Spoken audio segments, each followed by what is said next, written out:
Selamat pagi dan salam sejahtera. Saya ucapkan kepada Miss Mastika Fiona Anak Cili dan rakan-rakan sekelas sekalian. Pada hari ini, kumpulan kami akan membincangkan dan membentangkan perbincangan satu linguistik pendidikan dalam bahasa Melayu. Baiklah, sebelum saya meneruskan pembentangan pada hari ini, izinkan saya untuk memperkenalkan ahli kumpulan saya, iaitu yang pertama saya sendiri, Hilary Presley Inggu Anak Grantis, yang kedua Theodora Erika Anak Bennett, yang ketiga Syaril bin Abdullah, yang keempat Tawi Anak Gindang, dan yang kelima Virginia Vinita Anak Midang. Seterusnya bagi slide yang pertama, iaitu teori behaviorist dalam PDP Bahasa Melayu, di mana teori ini telah diciptakan oleh seorang tokoh yang bernama Burhan Frederick Skinner atau lebih dikenali sebagai B.F. Skinner. Seterusnya pengenalan. Menurut B.F. Skinner yang pertama, pembelajaran berlaku melalui rangsangan dan tindak balas. Yang kedua, murid lebih faham apabila pembelajaran dilakukan melalui latihan dan pengulangan. Hal ini demikian kerana murid akan lebih tahu apabila latihan tersebut dibuat secara berulangan atau berkali-kali. Seterusnya, menurut teori, terdapat 3 idea utama yang terdapat di dalam teori behaviorist B.F. Skinner. Yang pertama ialah rangsangan, iaitu perkara yang mencetuskan reaksi. Yang kedua adalah tindak balas yang berkaitan dengan reaksi terhadap rangsangan. Yang ketiga ialah pengukuhan yang bermaksud ganjaran atau hukuman untuk menguatkan tingkah laku pelajar. Yang pertama, rangsangan. Rangsangan ialah apa-apa yang diberikan oleh guru untuk mencetuskan respon murid kepada guru. Contohnya, guru bertanya soalan, memberikan arahan dan mengadakan aktiviti di dalam kelas. Tujuan rangsangan dilakukan adalah untuk menggerakkan murid untuk bertindak dan memberikan respon. Yang kedua, tindak balas. Tindak balas adalah respon murid terhadap rangsangan yang diberikan. Contohnya, cikgu bertanya jawapan, kemudian murid memberikan jawapan kepada guru. Yang kedua, respon lisan. Dan yang ketiga adalah respon bertulis, iaitu berbentuk latihan. Tindak balas berlaku selepas rangsangan. Yang ketiga, pengukuhan. Pengukuhan adalah ganjaran atau maklum balas yang diberikan selepas tindak balas berlaku. Contohnya, guru memberikan pujian, ganjaran kepada pelajar jika kita lihat apabila situasi di mana sesi soal jawab dilakukan di dalam kelas. Konsep skema. Skema ialah pengetahuan sedia ada murid, iaitu tersimpan dalam minda murid hasil daripada pengalaman dan pembelajaran yang lalu. Dalam behaviorism terbentuk melalui latihan. Dalam pendekatan behaviorism, skema terbentuk melalui latihan dan pengulangan, iaitu murid diberikan rangsangan, murid diberi tindak balas diperkuatkan melalui pengukuhan, dan proses diulang berkali-kali. Konsep skema ini berlaku seperti yang saya nyatakan sebelum ini, iaitu melalui rangsangan, tindak balas dan pengukuhan tadi. Seterusnya, peranan skema. Skema ialah pengetahuan atau pengalaman sedia ada murid. Skema dapat membantu murid dari segi faham arahan, memberi respon, dan berdasarkan pengalaman lepas. Dari segi faham arahan, murid lebih cepat memahami kerana mereka pernah mengalami situasi yang sama.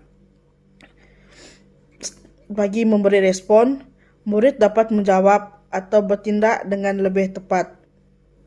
Dari segi berdasarkan pengalaman lepas, pembelajaran jadi lebih mudah kerana dikaitkan dengan apa yang sudah diketahui.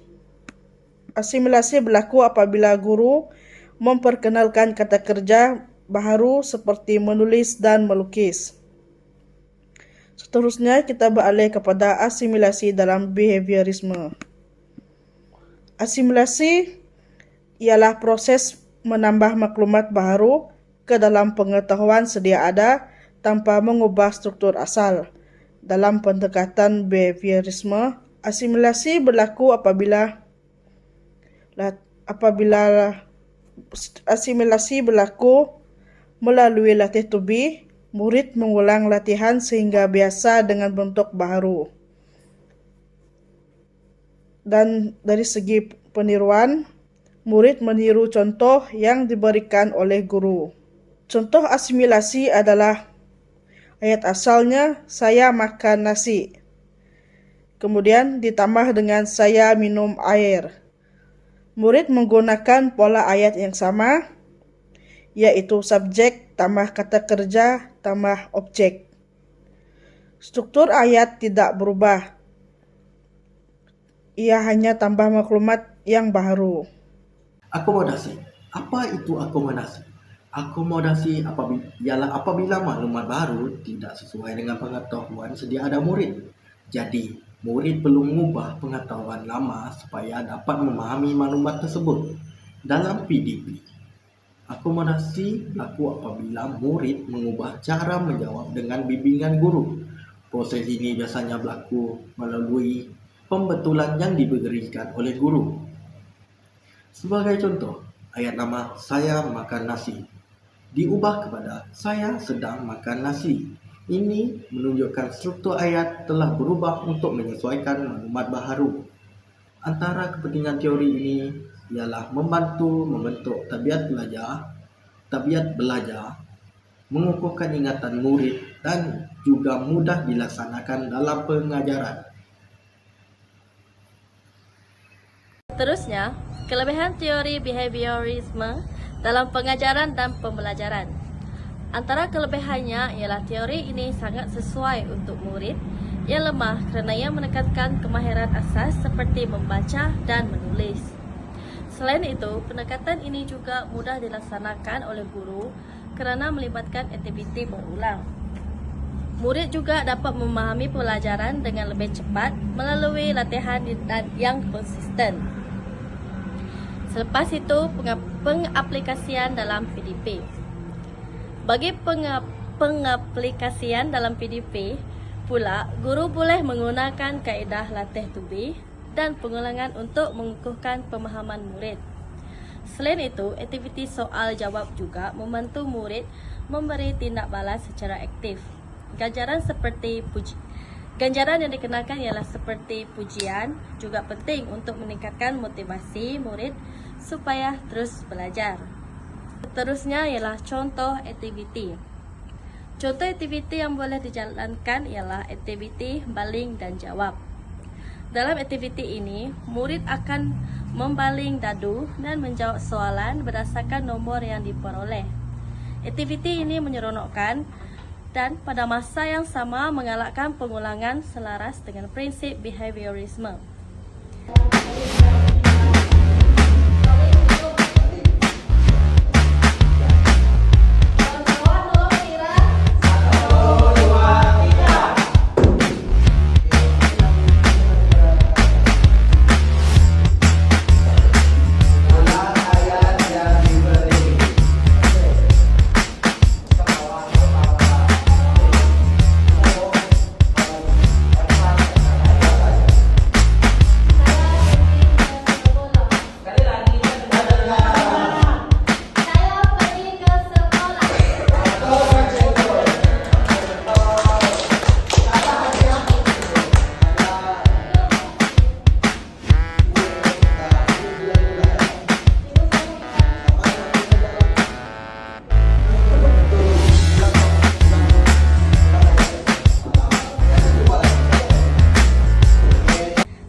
Itu hubungan dalam PDP.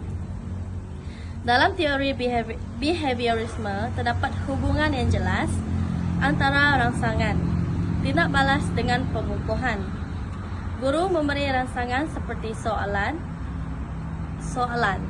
murid memberi tindak balas dan seterusnya guru memberikan pengukuhan seperti pujian. Proses ini berlaku secara berterusan dalam PDP. kesimpulan untuk keseluruhan slide kami yaitu sebagai kesimpulan, teori behaviorisme menekankan pembelajaran melalui rangsangan, tindak balas dan pengukuhan. Latihan dan pengulangan memainkan peranan penting dalam membentuk tabiat pembelajaran murid. Melalui pendekatan ini, murid lebih mudah menguasai kemahiran bahasa asas. Sekian sahaja pembentangan daripada kumpulan kami. Terima kasih atas perhatian yang telah anda semua berikan.